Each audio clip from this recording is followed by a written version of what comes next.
আমার বুদ্ধিবৃদ্ধি চ্যানেলে 257 নম্বর ভিডিওতে আপনাদেরকে স্বাগত।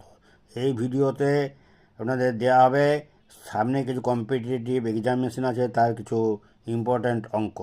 এই যে সংখ্যা ঘাতফলের অঙ্ক প্রায় প্রতিটা কম্পিটিটিভ এক্সামিনেশনই থাকে, সেই জন্য আজকে এই ঘাতফল কীভাবে সহজে পাওয়া যায় সেই সহজ নিয়মটা দেখানো আছে। এত সহজ অন্য কোনো চ্যানেলে নাই। একবার দেখেই ঠিক মতো জিনিসটা কিন্তু সারা জীবন আপনার মনে থেকে যাবে। সেটা কি?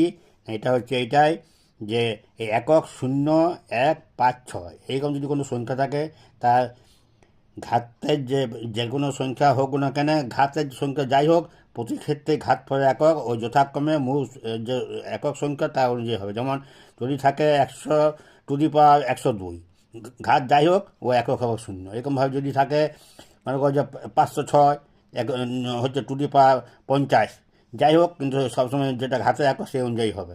ও আবার এইটা হয়ে যাচ্ছে এই যে মূল সংখ্যা একক শূন্য, সর্বদা ঘাতফল একক শূন্য। 1 যদি থাকে এই সর্বদা 5 যদি থাকে সবসময় 5, 6 থাকে 6। এরপরে যদি মূল সংখ্যা একক থাকে 4, তাহলে যদি বিজোড় যোগ ঘাতফল হয় তাহলে হবে এককটা হবে ঘাতফল একক 4। আবার যদি 4 থেকে মূল সংখ্যা, আর যদি ঘাতফলটা হয় জোড়, তখন আবার তোমার বিজোড়টা এটা হবে 6 সংখ্যা। তারপর আবার যদি থাকে মূল সংখ্যা একক যদি থাকে 9, তখন বিজোড় ঘাতফল হবে, যদি হয় তখন হবে সেটা এককটা হবে 9। আবার যদি মূল সংখ্যা একক থাকে 9, তার যদি যোগ হয় ঘাত, তার ফলটা হবে 1। এইরকমভাবে আরও যে অন্যান্য সংখ্যাগুলো থাকছে 2, 3, 7, 8, এর পরবর্তী ভিডিওতে পাঠানো হবে।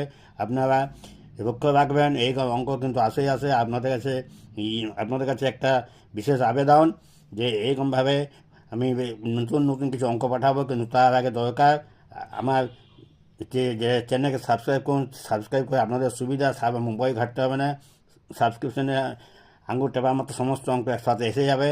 আবার পরবর্তী ভিডিওর জন্য লক্ষ্য রাখুন, পরবর্তী ভিডিওতে 2, 3, 7, 8 একক সংখ্যা ঘাতফল একক আপনাদেরকে জানানো হবে। আপনারা সুস্থ থাকুন, এই আশা করে আজকে শেষ করছি।